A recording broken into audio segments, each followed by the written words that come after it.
Hello, welcome back to the Cricket Nerds. Today, Benj and I are reviewing this test match, which has just happened. The third test match. India go 2-1 up in the series, an emphatic win for them, winning by 434 runs, which is India's biggest ever victory in terms of runs, and England's worst defeat in terms of runs since 1936. So great things for India. If you're an India fan, I bet you loved how this test match has turned out. And if you're an England fan, you've got plenty to complain about. So yeah, there's lots to get into. This test match started with India batting okay, England batting well, then capitulating, and then India absolutely taking the game away from England with the bats. So it's been very much, it started in the balance and India have kind of taken things away. But we're going to provide a little bit more of a review. And Benj, I'll hand over to you. What are your thoughts? Yeah, it's just annoying, isn't it? Like, I think this whole test match. I mean, we did a podcast at the end of day one. Was it the end of day two? I can't remember now. Day one, I think. Day one, and we were saying like, what do England need to do to win? And what happened is exactly what we said, pretty much.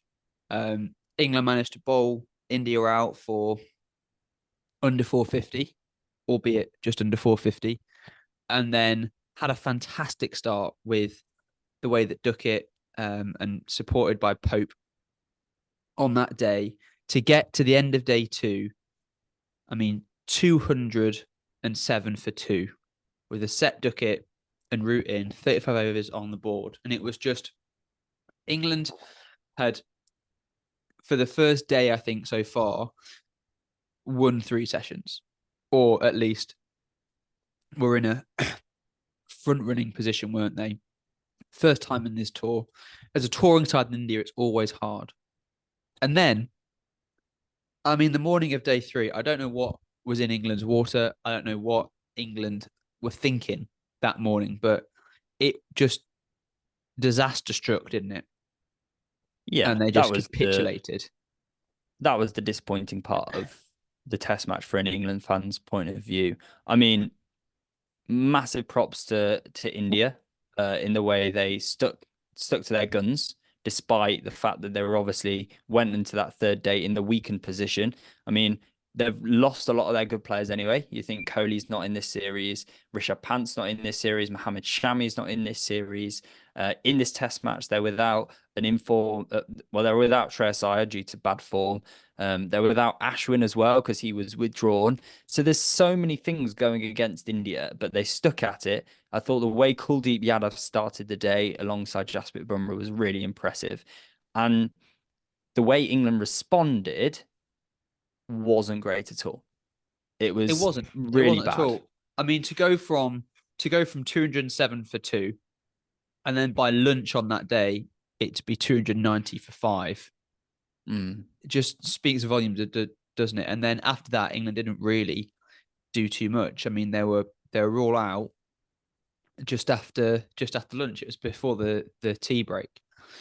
Mm. And I mean, I don't know if it was silly shot choices. I mean, Zach, I want you to talk all about how Joe Root's playing and comparing that to how the Indians are playing. But I mean, their bowling was, let's take nothing away from the India bowlers, right? They were bowled fantastically well in that England first innings, particularly Mm. Mohammad Siraj.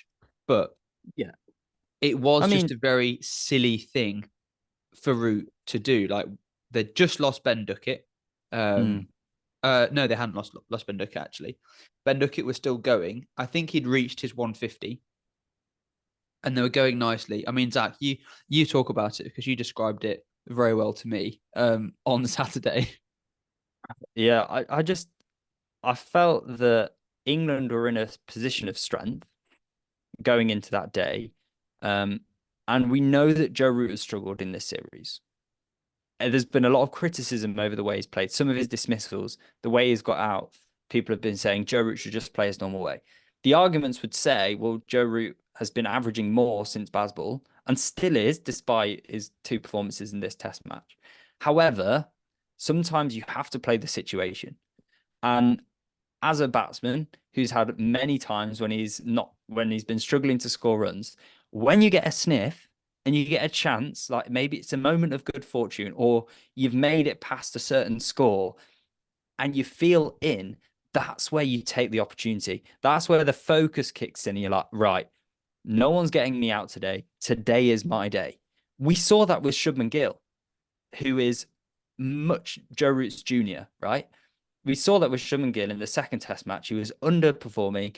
People were saying maybe Shubman Gill shouldn't play, and he comes out and scores a brilliant century after getting a bit of good luck. Joe Root is set. He's got the sniff. He's ready to go and make a big score. And then he just plays the most ridiculous shot, which granted, it's worked in the past. Granted, he's hit the ball for sixes and fours using that shot. It's been a successful shot for him in Bazball, but not in this situation. And for me, that was the thing. It wasn't the right situation to play that shot because he needed to just think, right, I'm in now. I need to survive Jasprit Bumrah and then attack the spinners, because the wicket that Bumrah got, it wasn't a wicket taking delivery. We've seen wicket taking deliveries from Jasprit Bumrah. We want him to earn his wicket. So that was the disappointment for me. Yeah. And that kind of was the catalyst for the rest of the batting. I mean, it was, wasn't it? Like after Joe Root went, like Bairstow didn't last much longer, and then Stokes and Duckett were in together, and then Duckett goes not long after. And again, to be fair, that was a good piece of bowling by Kuldeep Yadav to remove Ben Duckett. And yeah, just unfortunate really for Ben Duckett to get out how he did. But as you say, it's that application, isn't it? And if you contrast that to Yashasvi Jaiswal, like you look at him in the second innings specifically, like, you know, he didn't get many runs in the first innings. And then in the second innings, he was batting, and, you know, Rohit Sharma goes quite early. Okay, that's a sniff for England. Maybe this is quite good. But then what happened was Jaiswal just, I mean, I think he played out something like 50 deliveries and scored very slowly for his first sort of 20-25 runs, and was just playing the situation. He was feeling out the bowlers. He was able, and again, Jaiswal, he's what, 21, 22? He was able to recognize that this was a period of England bowling well at him. James Anderson was bowling well. The spinners were looking good. Mark was bowling rockets. Let's just soak up this pressure for a bit. And he did that very well. And then he was able to unleash. I mean, he hit James Anderson for 21 in an over. I mean, that never happens. 12 sixes in that innings. It was just, you have to take your hat off to Jaiswal and just say that he played the innings that we need one of the English middle order to play. Joe Root, we need Joe Root, we need Johnny Bairstow, we need Ben Stokes. One of them need to play that sort of long innings, that big score. And like, it's going to be very easy to be very negative as an England fan now. England are on the back foot. The next test match starts on Friday. Realistically, they now have to dust themselves off, pick themselves up and say, right, it's Friday, it's a new day. Maybe get a bit of luck and get the toss. That would always help. And then they just need to go again and apply themselves and play how they've been playing so far in this regime. I think we've been talking about this being Bazball versus Dravball, but it's not, because this isn't true Bazball playing. This isn't playing positively and backing the players to express themselves. This is recklessness. This is people are under pressure and they're making mistakes. And I think that's been the big issue for England in the last two test matches. I mean, they were fantastic in the first test. Ollie Pope played a worldie of an innings. But it's these last two test matches we've seen England have glimpses and just drop down. Now, one thing I want to ask you, Zach, and again, specifically around sort of the middle order of England, because I think that's been a big struggle for England. How much do you think not having Harry Brook is affecting England in this series?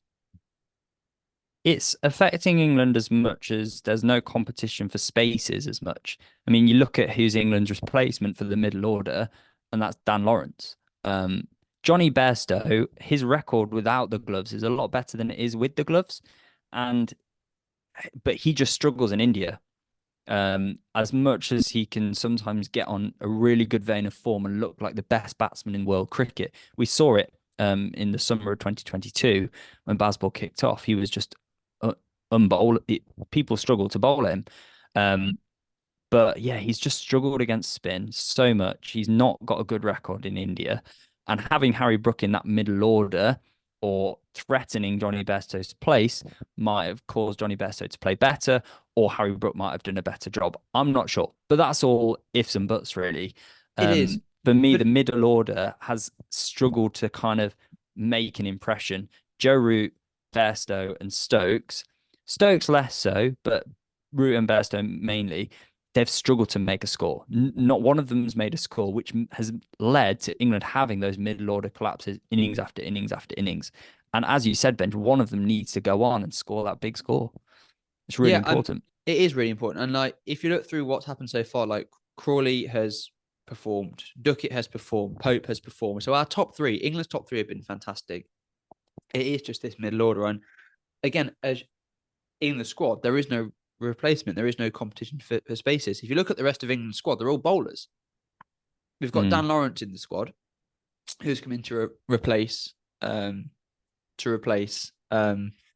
Brook. But I mean, Yeah. is Lawrence going to really realistically replace Root or Bairstow? I don't think so. Like they No. have those spots in this tour, regardless. Now I think so. Yeah. They just need to stand up, and there's 2 test matches left, and we need to see a big performance from one of them. And I'd love to be sitting here at the end of this 5-match series, eating my words and praising Root as England's greatest ever batter. Like he is going through a bit of a dry patch, but he just needs to get a Yeah. big score, a bit of application, and then we will have Root of old, I think. Yeah, Um, I think the frustrating thing for a lot of England fans and pundits as well is you see this batsman in Joe Root who is known for being such a classy player, and we'd seen him in that first inning score a few late cuts and stuff, and then he just goes and throws his wicket away like that. Someone like Johnny Bairstow does go through slumps of form. We've seen it multiple times across his Test career. He's been in and out of the side and stuff. But we know how dangerous he can be. And Bazball is the sort of regime where he can unlock his true potential. And yeah, I think he's just really struggling against spin. He just has no idea. I don't know if he's sometimes I feel like maybe his hands are too high. He needs to keep his hands lower down as the bowler releases the ball. Just little things like that. But I'm not his coach. Maybe his coach yeah, should be spotting those things. I, Yeah. it's Um, just when you compare the middle order of England to the middle order of oh, India as well, night and day. like you see with the India squad in the first test, yeah, Shreyas didn't score much. I think it sounds like he's out at the minute with a bad back rather than being dropped. But Rahul had a good score. Jadeja had a good score. You look at in the second test, I mean, Rajat Patidar was in and around. He scored a few in the first innings. He's not really had a look in since then, but he looked all right. He got sort of the 30 odd. Axar Patel was playing a role, that same role that Jadeja plays. In this, Sarfaraz Khan.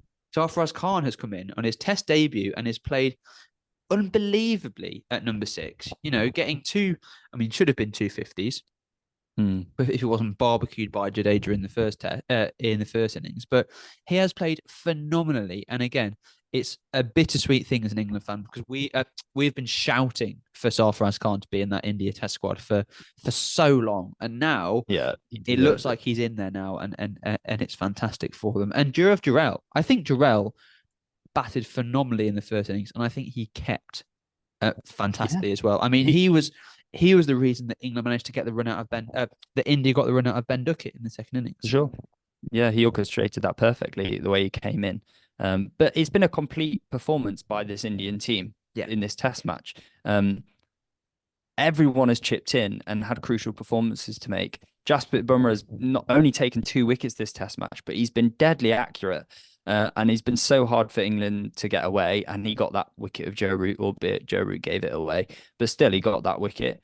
The only player who's really had a quiet test match is Rajat Patidar, who just given his wicket away in both innings. Everyone else has had an impact and put in a really good score or bowled incredibly well, and everyone in the Indian team's fielded really well. Rohit Sharma's captaincy over the last 2 days has been phenomenal. So they can end this test match feeling in such a strong place.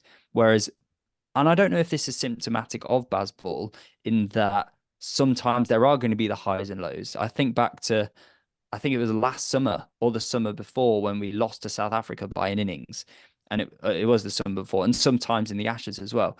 We're going to have these things, which mean that our momentum isn't going to be stable. You think of the best teams of all time; they've had just that steady. We've always got the momentum in the Test match, and we know how to win Test matches when we've got that momentum. Whereas England, the way they play, sometimes like in this Test match, they're going to lose the momentum and give it to the opposition. And we've seen that today, and it's disappointing. But what can you do? But yeah, special Yeah. mention to India, especially Jaiswal. He got 214 runs in the second innings, and England, after Joe Root's dismissal, only scored 217 runs across the rest of the Test match, and Jaiswal hits 214, which shows how much India won this game. It's been Yeah. an absolute masterclass by them, and disappointing for England and their fans. Um, It's just such a shame because special they're mention gone. I was just going to say, special mention to Jadeja. He's one of your Chennai boys. I didn't know if you wanted to talk about his bowling performance today. No, sickening, really. No, it's very good, but it's just as a cricket, as an England fan, sad. But no, I mean he played phenomenally. I think India really missed him in that second test. I think coming in with 100 and also 5 wickets, like he is that true all rounder. I think especially with the potential of Kara Hull coming back in for the fourth test as well, likely would replace Patidar, I would imagine. For sure. Yeah. Um, Bolstering that middle order even more. I mean, that's a frightening India side, isn't it? Mm. And look, England have the tools to deal with it. Yeah, they have uh, inexperienced spin attack, but we've seen them prove themselves already against this fantastic batting lineup of India. We know that they can do that. I mean, they did get slapped around in that second innings, but I mean, when it's a flat deck and you can't bowl anywhere, and you've got someone as in as Jaiswal, there's not much that you can do. Yeah. India had all the Was confidence as well they with the did, lead. yeah, Like it was exactly. So yeah, Jadeja. I mean, what a performance! Rightly was man of the match. And then yeah, on to the next one. I think in terms of where England need to go from here, I mean, they need to really figure out what's going on with the middle order. Um, they need to the middle order need to score some runs. That's the bottom line of what England need to do in the rest of this test match, in the rest of this test series. Zach, we have one CNQ, but before we go to it, what is your prediction for the rest of the series? well, there are a few changes that need to make. Like you said about Rahul, for India, would be hopeful that he comes back, and as you said, slotting in that number 4 slot. I have a feeling that with the closeness of these two test matches, Jasprit Bumrah is going to be rested. I also think Mark Wood and James Anderson, who had to put in a big shift, especially in the first innings, they'll probably be rested as well. Um, in terms of how the pitch is going to play out, I'm not sure if India will prepare a pitch as flat as this one, or it'll be more like the pitches that we saw in the first two test matches. But I can see England picking two seamers again. I'd like to see Ollie Robinson come into the team. I reckon he'll be picked as one of England's seamers. Um, but I see India kind of taking this momentum forward into the next test match. It will be down to England to kind of take the hurt from this defeat and turn it around. We've seen this England team do it before, so I can definitely see it happening again for sure. England have the tools to win to win a test match in India. They've shown it in the first test match. It's just whether they can pull off that same consistency throughout the next test match will be interesting to see. But for me, India are favourites going into this next test match. What So about you? do you think 4-1 then? Um, I reckon. Well, for the rest of the series, I'm not sure. I think the last test match relies heavily on the previous one. So this next fourth test match, I see it in going to 3-1 India, and then England finishing with a win with Johnny Bairstow scoring a consolation century, which will keep him in the team or something like that. And it'll be Johnny Bairstow, where have you been all series? just do it now. It'll be something like that, won't it? Interesting. I mean, this is the thing. England have it all to play for, really, still. I think, it's 2-1 down. There's still 2 test matches to go. It's a hard ask, especially away in India. It's one of the hardest places on earth to go and play cricket. We have a CNQ from Look Who's Watching, who has said, and we've talked about it already, but Zach, let's answer it a bit more now. Do you reckon that Joe Root's shot was rubbish? I know it would have looked good had it come out well, but knowing that India is down to 10 players, Ashwin not bowling, knowing Jadeja is semi-hurt, would it not have been a good idea to tie Bumrah down and cash in later? Or match awareness? Even the captain Stokes isn't playing recklessly, and so-called Bazball, he is not playing the situation. I mean, we talked about it, didn't we? Not under the CNQ, but about how, yeah, as we said, it would have been a good shot had it have come off. But match awareness and the time that he played that shot, just see off Bumrah. Just face out the 3 balls and cash into the spinners. You're a great player of spin. That's all you need to do. Look, we're here as pundits. We're not professional cricketers. We are nowhere near as good at batting as Joe Root. But he's just in a bit of a rut of form, isn't he? And it's easy to be a sofa critic, but he'll bounce back from this, I'm sure. Zach, what do you think? Yeah. I think we take the lesson from India. Look at Jaiswal's innings. The way he was able to, well, he played a scoop shot, but it was when India were ahead by 450 runs. Uh, and England almost got a taste of their own medicine when Sarfaraz and Jaiswal were batting together at the end of their innings. So yeah, it was a silly shot in the time. I mean, it you can't really criticize it in the fact that England aren't going to do anything differently. They're not going to change their approach. They're going to back their players and the methods they've used, keep that positivity going. So, and I quite like that mindset from England. That's fine. Was it annoying as an England fan? Yes. Are we going to see more annoying things from this England team? Probably. So you've just kind of take the rough with the smooth, I guess, and Look, yeah. see I how it mean, goes. had he hit that for 6, we wouldn't be sitting here having that conversation. No, Had he hit no, that of for course 6 and gone in and scored 150, we'd be praising Joe Root and saying that it was a great Yeah. thing for him to do that shot. What a great thing to do, put pressure on Bumrah to end this spell early. That's what we'd have been saying. So it's one of these things in cricket that it's easy to talk about it when you're not in that situation and you're looking back. It's going to be a test, right? Test cricket's the hardest thing in the world of cricket. It's a 5 Yeah. days. It's a long time. So yeah, I think it's going to be interesting to see what happens in the next 2 games, and we'll be here for it. Let us know what you think about this test match in the comments. We're giving you a bit of a longer one today because we've missed a couple of days. With James being away, it's hard to make sure that we can do these podcasts, but we are going to bring you all the coverage from the next test that starts on Friday. So stick around, tell everyone about us. All of our socials and description are in the link tree in the description, everything that you need to know. If you want to support the podcast further, become a member, Look Who's Watching, be a certified cricket nerd. And yeah, other than that, we'll see you all next time.